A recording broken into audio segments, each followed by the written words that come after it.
گیلانی صاحب یہ بتائیے گا کہ کل ملالہ کو نوبیل انعام مل رہا ہے، آپ پاکستان کے سابق وزیر اعظم رہے، آپ کے جذبات کیا ہیں اس موقع پر؟ میرے بہت خوشی کے جذبات ہیں، اور یہ لمحہ جو پاکستان کے لیے ہے،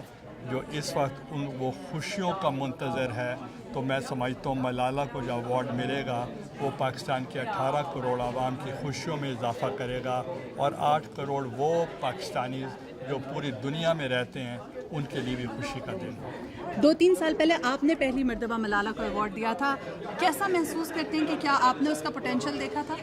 دیکھیں، اگر as prime minister of Pakistan اگر 14 سال کی بچی کو میں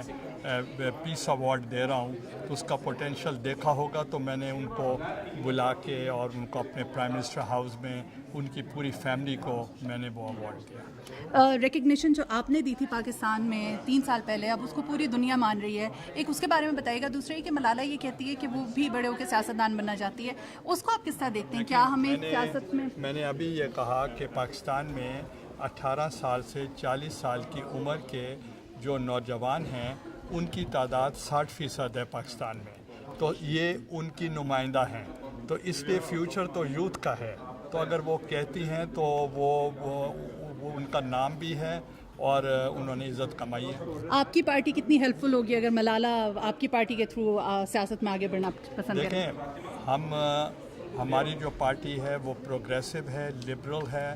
اور left of the centre party ہے، اور ہماری جو ویژن ہے پارٹی کا وہ یہ ہے کہ we are with the downtrodden people, we are for the human rights, we are for the women rights, we are for the minority rights, we are for the right of the children and